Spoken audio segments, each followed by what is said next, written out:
Sanibonani Thokozani, ngiyathemba niyaphila. Ngicela uma ungaka-subscribe, usubscribe, click i-notification button, u-like, ushare, wenze nje konke esingakwenza ukuthi i-channel yethu ikhule phambili. To those abasubscribile, ngiyabonga kakhulu nganza kwethu. Iyakhula i-channel, iyakhula impela. Namhlanje ngizothanda ukukhuluma nge-topic ejule kakhulu. Nengicabanga ukuthi izoserva as isixwayiso kosisi abaningi. Izoserva as isixwayiso kosisi abaningi. I-topic engizothanda ukukhuluma ngayo namhlanje ile yokuthi kwenzakalani uma ukhipha isisu. Kwenzeka kanjani ukuthi uphuphunyelwe isisu noma ube ne-miscarriage? Kwenzeka kanjani lokho? Khona ukuthi kuze kube khona ingane nje. Kwenzeka kanjani? Hhayi ngokwesayensi, kodwa ngizokhuluma ngokwethongo. Into eyenzekayo inganza kwethu-ke ukuthi before nje kuze kube khona ingane, amathongo alabo bantu labo ababili abasuke behlanganile ngokocansi ayahlala phansi evumelane ukuthi cha,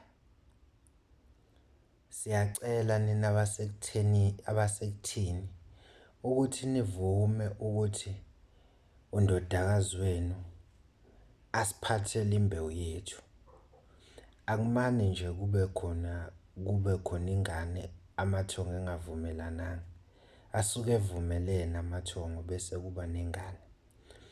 So kwenzakalani-ke uma kuwukuthi wena udecide ukukhipha isisu noma udecide ukuthi hayi wena awufuni nje ukuthi ube nale ngane uzoyi-abort.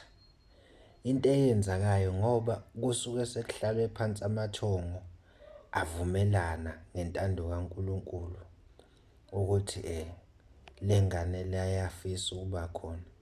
Ubusuba namathunzi-ke amnyama kwengamayo nakwembathayo, bese idlozi lakhe likubhekile liyaqhela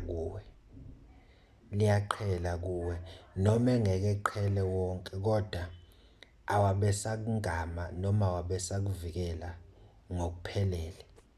Amanye ayasuka kuwe ngoba usuke usufana nomuntu ophula izivumelwane ebesenziwe iwona wodwa amathongo ngokuvumelana kwawo. So ingakho-ke nike nibone abanye abantu uthola ukuthi useganile, kodwa ngenxa yokuthi wayekade ehushula isisu mhlampe ebuntombini bakhe akasayitholi ingane, amathongo asembambile. Kumele ukuthi-ke lowo muntu loyo ehambe eyogezwa, eshwelezelwe kwabaphansi ukuthi cha, ayibe ncane kuze ezokwazi amathongo ukuphinde ehlale phansi ebambe umhlangano futhi evumelana ngokuthi ayamnika ingane noma wamnika. So ngize ukuthi yenzeka kanjani i-miscarriage. I-miscarriage yenzeka kanjani? Cabanga ukuthi i-topic ejule kakhulu-ke le. Ijule kakhulu. I-miscarriage into eyenzekayo isikhathi esiningi, angisho ngokwesayensi, ngisho ngokwethongo. Into esikhathi esiningi kuye kube nokungqubuzana kodweshu noma ngokungqubuzana kwemibono phakathi kwamathongo athile. Uthola ukuthi amanye ayavuma, amanye awavumi ukuthi umntwana ebe khona. Bese kwenzeka i-miscarriage-ke ngoba wonke umuntu osuke khona, ngoba ngishilo ekuqaleni ukuthi kuhlala amathongo evumelane, iwona asuke emvikelile. Uyabona nje kuke kwaba nomunye umfowethu oke waba nenkinga naye. Wakhulelisa intombi esilungwini, mayekhulelisa intombi esilungwini, wafihla ekhaya ukuthi ukhulelisile intombi. Ithe ingane mayisikhona isizelwe, yahlala iy'nyanga ey'ntathu kuphela yashona. Lapho eseyithanda ingane yakhe eseyikhonzile yashona.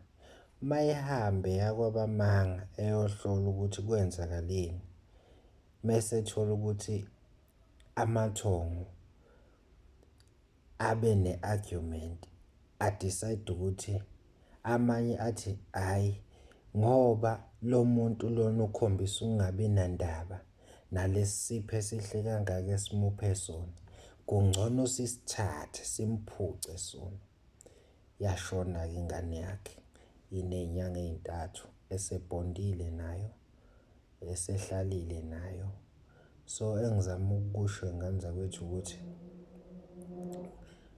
abantu noma ngakuthiwa isimo sekuxakile, isisu ungasikhiphi, ngane zakwethu ningasikhiphi. Noma ngakuthiwa izimo zikuxake kanjani, ungathathi ingane yakomunye umuzi isisu uyikhombe komunye umuzi, ngoba eyamathongo amathongo akubukwa engane azolwa. Noma engekelwe manje, kodwa kuzofika isikhathi lapho azolwa khona. Nani bafowethu, musani ukuphika iy'ngane zenu, musani ukufihla iy'ngane. Nizongalungelwa izinto kube ngazuthi niloyiwe, kanti cha.